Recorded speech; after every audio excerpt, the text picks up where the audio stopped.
What's up, gamers? Welcome back to the Jagged Gaming Hub. Hopefully everyone is having a fantastic day. Today we are getting into everything chipping.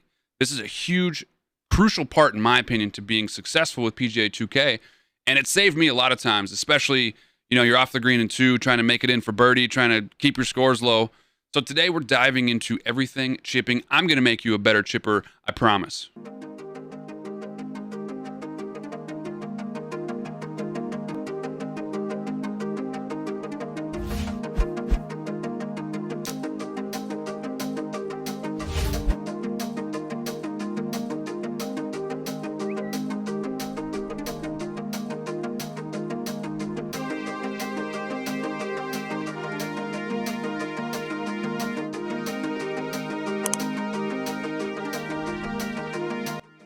So there are multiple factors that come into play when you're trying to chip, right? So you've got the lie of the ball. Is it above your feet, below your feet? You've got the green speed. You've got the green firmness. You've got different clubs. You've got different distances, uphill, downhill. There's all these factors. And what I'm going to do is I'm going to take you out to the course that I'm working on. It's very new, but we're going to go and I'm going to walk you through kind of putting all these things together. And obviously you're not going to make every chip, right? But if you can use this effectively, it's just another tool in your bag that's going to allow you to have a chance at either saving a birdie or being close to make a par. I've seen a lot of people use the splash shot, which is great, but I feel like the chip shot is underutilized from the people that I watch on Twitch and just people that I play with in our Twitch community 2K society. I think this is something that could really enhance the gameplay. So let's hop on over to the course. I'm going to walk you through all these different factors, and we're going to talk about how to really master the chipping game. Okay, I want to go over a few things here. So I found us a different spot on the course that's going to allow us a much tougher chip. And when you look at this, we are in the rough.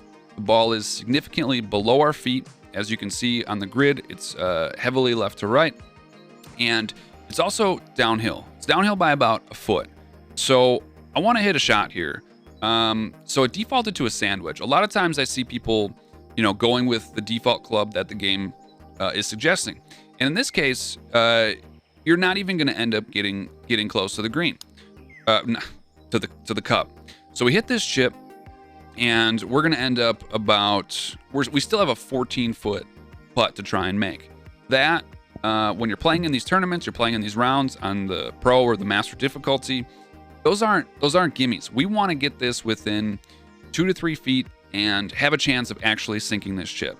So in this situation, we're going to compensate for the left to right by moving our character, aiming off to the left. I estimate this to be about 2 feet roughly, but it has us hitting into the lie. It gives us a much flatter position with our ball so that our club can actually get up and strike it a little bit cleaner.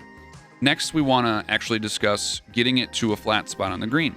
The issue with the sand wedge is because we are in the heavy rough, it's actually going to end up landing more like around here, which, as you can see, we're just way too far away. We wouldn't even have a chance. So if we're actually looking at this, we want to land on the flattest spot possible and then analyze this as if we were hitting a putt. So I'm going to move up to, let's see, a pitching wedge. Pitching wedge gets us down to about 3/4 of the way there.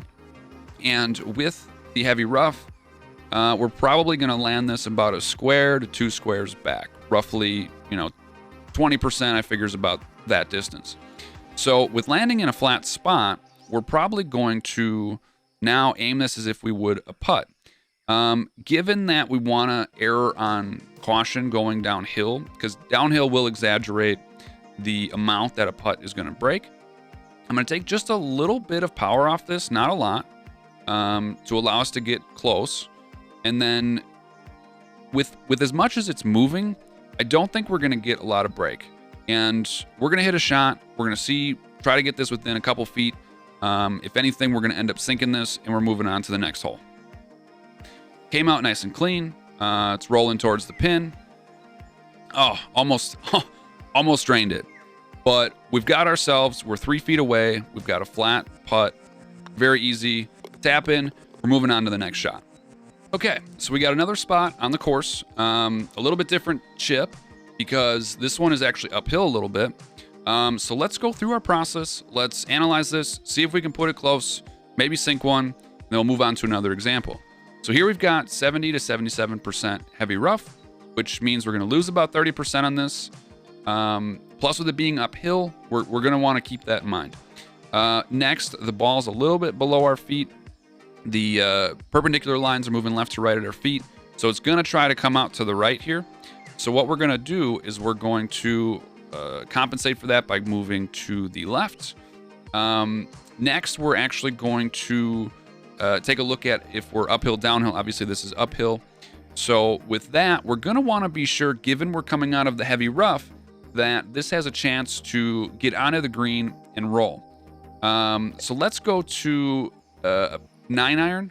I think a 9-iron is going to give us enough power with having to compensate for the heavy rough that this ball is actually going to roll out and have a chance at getting us within that 2 to 3 feet.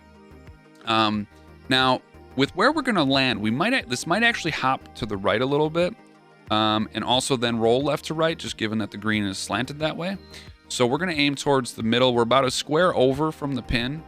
And given both of those conditions, this should at least give us a chance to score either a birdie or save par or whatever it may be and actually score. All right, came out nice and clean. I hit it a little bit slow, which is probably going to fade it off to the right, but still a great shot. And that's why I think chipping is so crucial, because now we've got a very simple tap in. We either save par, maybe it was a par 5 and we needed to chip it close for birdie because eagle wasn't going to happen unless we chipped it in. Either way, we're still in a much better position having chipping as a tool in our toolkit. Okay, so we've gone through this a couple times together. I've got one last spot that I want to go through real quickly. We'll go through the process, put it all together, see if we can drain a chip. Now, this chip looks very simple, but it's not. You have to remember, where's the ball? Is it above or below our feet? It is significantly above our feet, as you can see by the grid. So first things first, we're going to compensate for that by adjusting off to the right. Now, next, this is downhill. We want to remember to land on a flat spot on the green. So I think what I'm going to do is we're going to take a little bit off of this. That way, with being in the light rough, taking off a few percent, we should land kind of middle of that square. And then from there, we've got a green that's sloping a little bit right to left, not a lot. The biggest part of this is compensating for that initial lie. And this should get us real close and should have us a chance to score ourselves a chip. So it came out really nice and clean. It's rolling towards the, oh my, we made it, that's the ultimate goal here. Now you're not going to make them all, but that allows us to, in that situation, if we were next to the green in 2, we've saved a birdie, we're moving on, and our scores are significantly improving. All right, now we've had a chance to go through some different scenarios, different shots, and put everything together. That way you guys can now take that out to the course to make more chips and lower your scores. The things that we covered today in this video, first off, you got to check, is the ball below or above your feet? Secondly, what's the lie that you have? Is it in the heavy rough, light rough? Are you coming from the fairway? And you have to compensate for those percentages. Third, is it uphill or downhill? If it's downhill, you want to go with a higher lofted club versus if it's uphill, you want to go with something that's going to really get the ball rolling towards the pin up that hill. That way you have at least a chance to get in. Lastly, you want to try to land in the flattest spot as possible. This is going to allow your shot to not hop left or right. And also at that point, you can then compensate for like you would a normal putt. And with all these things put together, eventually you guys are going to start getting into a process and start getting a feel for the chipping game. And maybe you're going to start moving away from some of the splash shots. I do think the splash shot is very good, but I think if you can master these, you're going to be in a much better position to hit those eagles, hit those birdies. Splash shot's good, but just like in real life, if you can chip, you're going to lower your scores dramatically. I appreciate you guys coming and checking out the video. Be sure to like and subscribe. That way next week, we're going to be coming in with another awesome video for you guys to help improve your game. I'll catch you next time.